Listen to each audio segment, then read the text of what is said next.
All right, let's move on. Factors that hinder problem solving. All right. So functional fixedness, when conventional means fail and unconventional means are not considered in solving difficult problems. So problem solving requires seeing things in new ways. Let's get back to the tomato picked by the machine. They are all destroyed. Okay, so the idea is that now is that a problem of the machine? Okay. Most people will think that the machine, something wrong with the machine. Okay, so I'm gonna fix it and I'm gonna make a better machine. So a new machine, fixed, is done. And so the guy drove the machine out and came back with still broken tomatoes. So the guy said, no, I'll make a better machine. So the third machine came back with broken tomatoes. This is called functional fixedness. Now, perhaps it's the tomatoes, the kind of tomatoes grown, the skin of these tomatoes too tender. All right. So to solve the problem, perhaps to change the type of tomatoes were grown so that the machine worked fine. It's just the tomato. All right. This is called functional fixedness. Right? Stubborn people are knowing to have this here. Okay, they will never change their mind regardless of what. Right? Response set. Failure to switch schemas when they don't work. People say very much like a functional fixedness. Okay, I'll give you an example. Now, take a look at this here. Okay, in each one of the four matchstick arrangements here, move only one stick. Move just any one of them, okay, to change the equation so that it represents a true equality, such as V equal to V or number 5 equal to 5. Okay, how do we do that? All right, let's take a look here. Okay, let's take a look here. So this one here, if we move, let me see.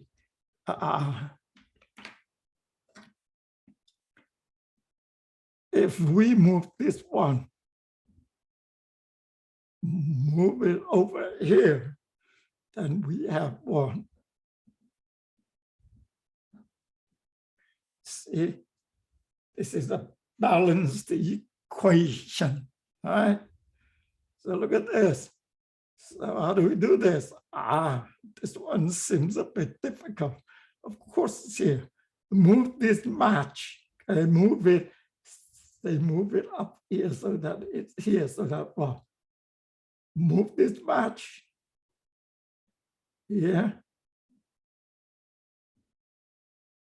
Is that right?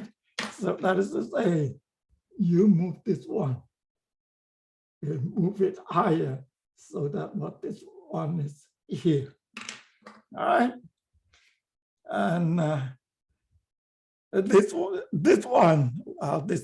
is you could move this one over here, or you could move this one here, like move this.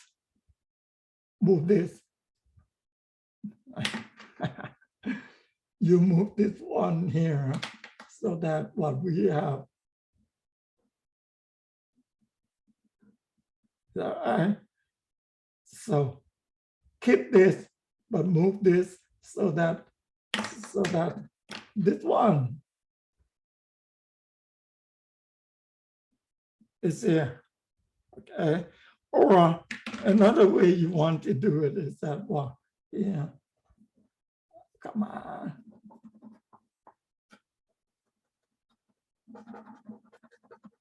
No. Is one. So this one, you move this one, make it cross. All right. You keep this, but this one you move up. Okay, good. This one is difficult. All right. This one is really difficult. Okay. How do we do that? Let's see here. How do we do this? Okay. If we move this one here, let's say move this one, move it over here. You put it, but this is vertical, put it horizontal. Therefore, you have one. The square root of 1 equal to 1. All right? So these are the problems. These are what called response set. I have the yellow sheet here so that I just put the white on, make sure that the position is right. All right, so that's the response set. All right, so we want to switch schemas. Okay, once when they don't work.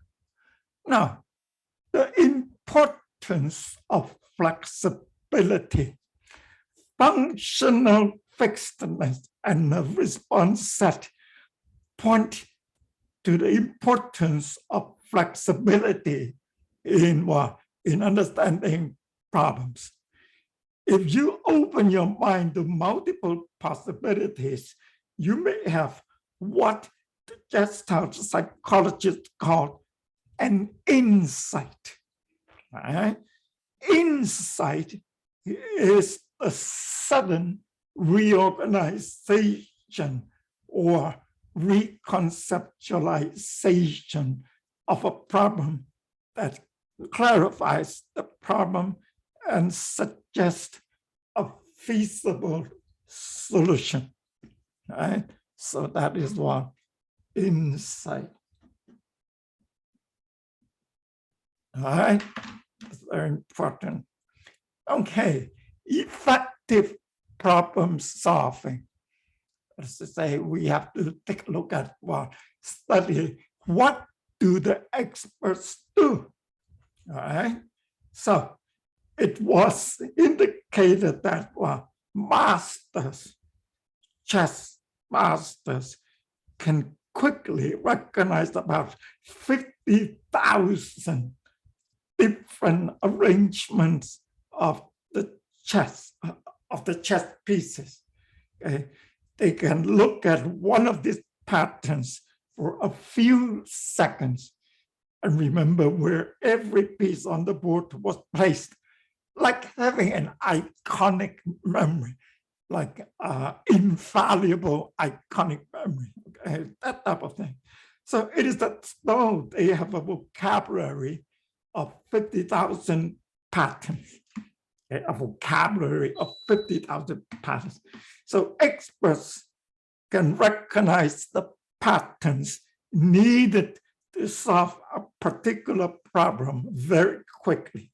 So they literally don't have to think as hard. All right? Now, in addition to representing a problem,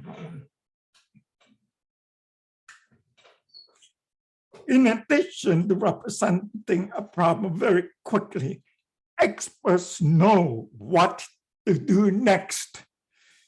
They have a large store of productions. Well, production, you see, it's called the conditioned action schemas about what action to take in various situations. Of course, this means that they must have many, many schemas available.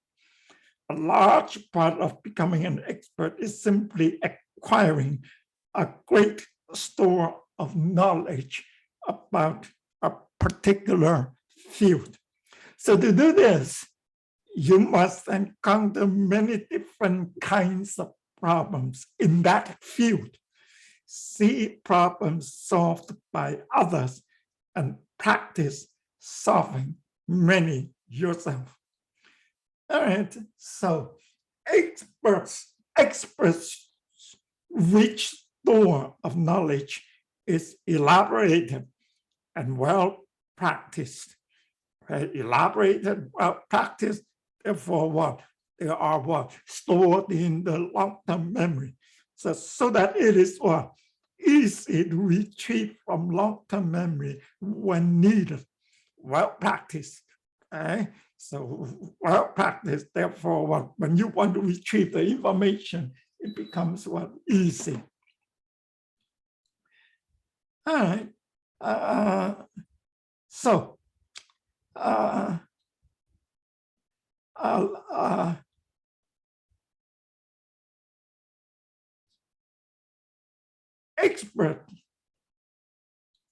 Expert spend a lot of time analyzing what problems.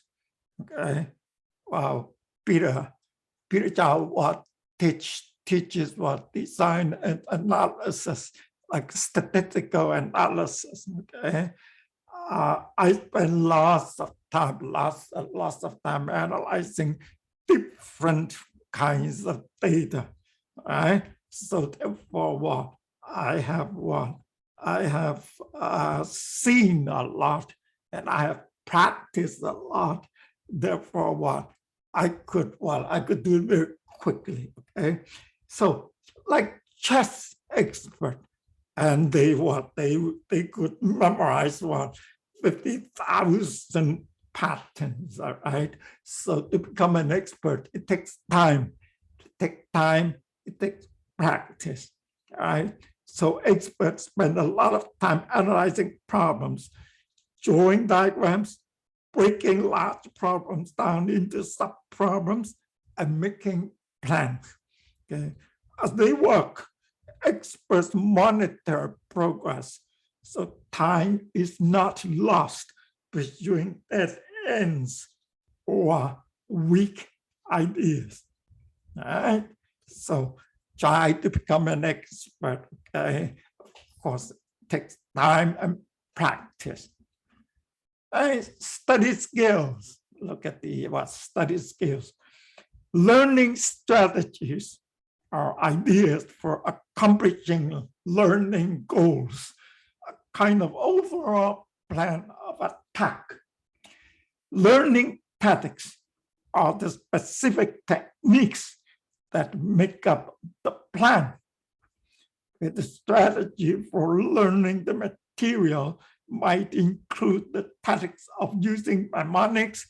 Remember mnemonics, loci, that type of thing, to remember key terms.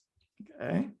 Now, several principles have been identified. Okay.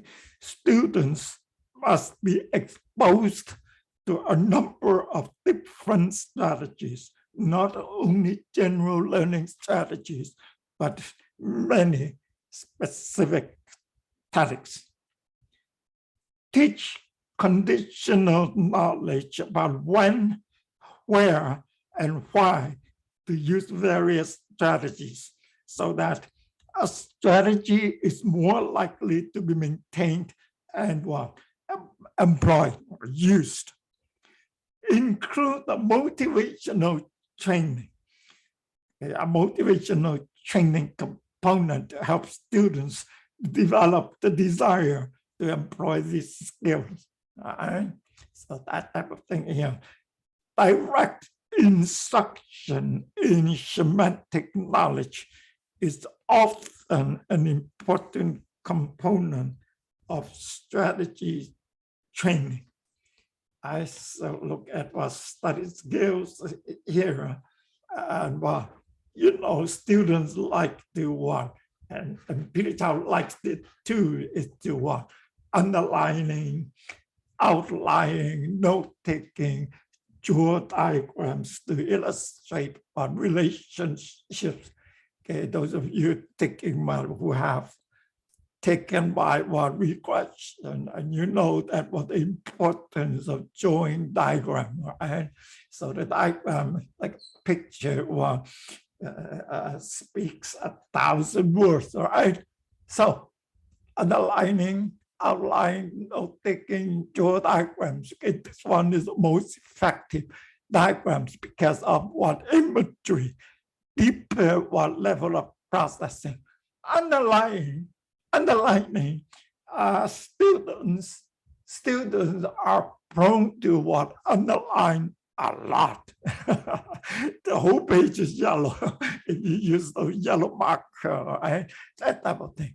But anyway, you look for organizational patterns in the material and use them to guide your understanding or note-taking. Okay, PQ4R.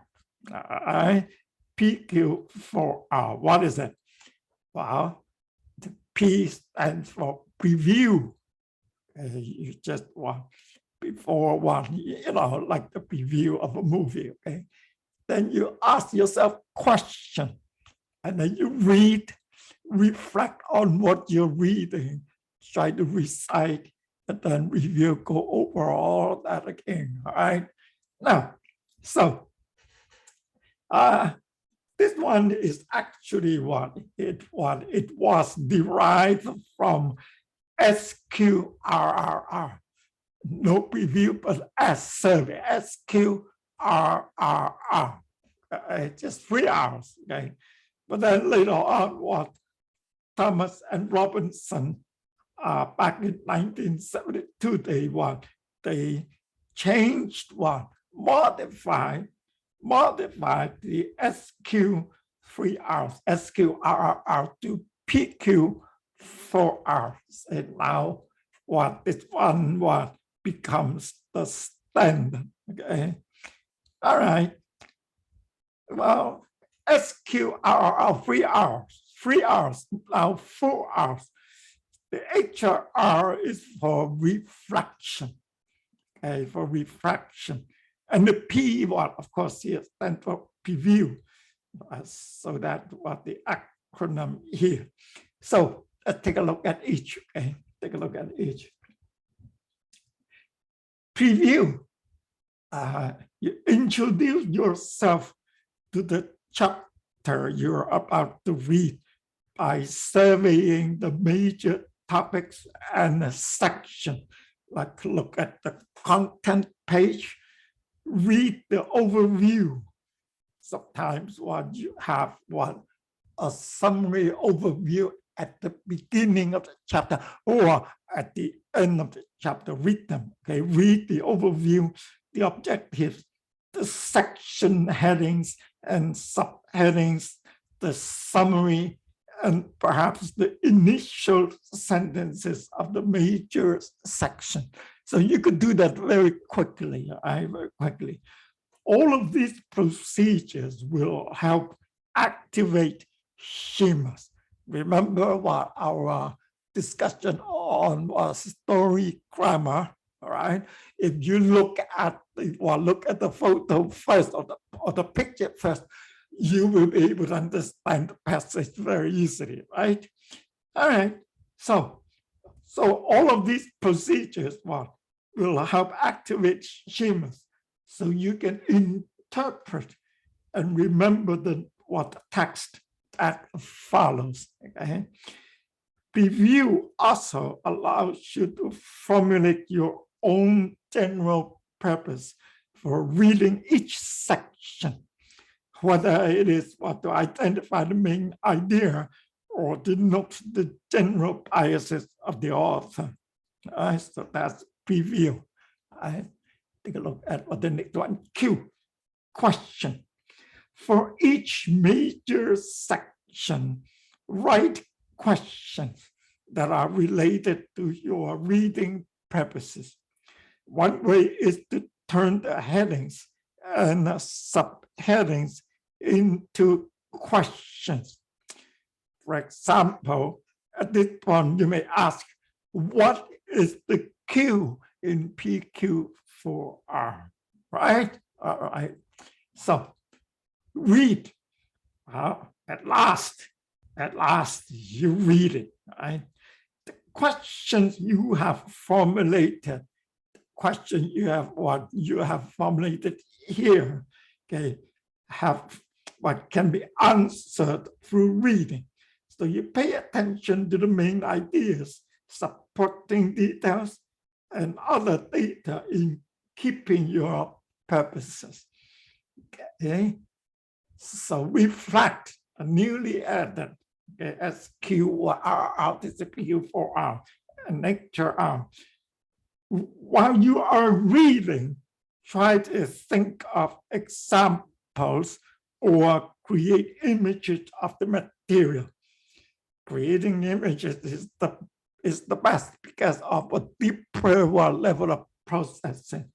Elaborate and try to make a connection between what you are reading and what you already know, right? So while you're doing this here, you retrieve from long-term memory what you have already known, and you could elaborate on the new materials.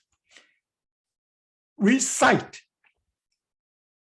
After reading each section, sit back and think about your initial purposes and questions. Can you answer the questions without looking at the book? That's called recitation, right? In doing this, you give your mind a second chance to connect what you have read with what you already know. It's like a repetition, rehearsal, right? Now, reciting helps you to monitor your understanding and tells you when to read before moving on to the next section. Reciting should take place after each headed section, but you may need to do it more often when you are reading difficult material, right? And finally, review. Effective review incorporates new material more thoroughly into your long-term memory, right? After elaboration, after forming images and all that. And as study progresses, reviews should be cumulative, okay? Including the section and chapters you've read previously. So rereading is one form of review, but trying to answer key questions without referring to the book is the best way. Right? So that's one. PQ4R. Right?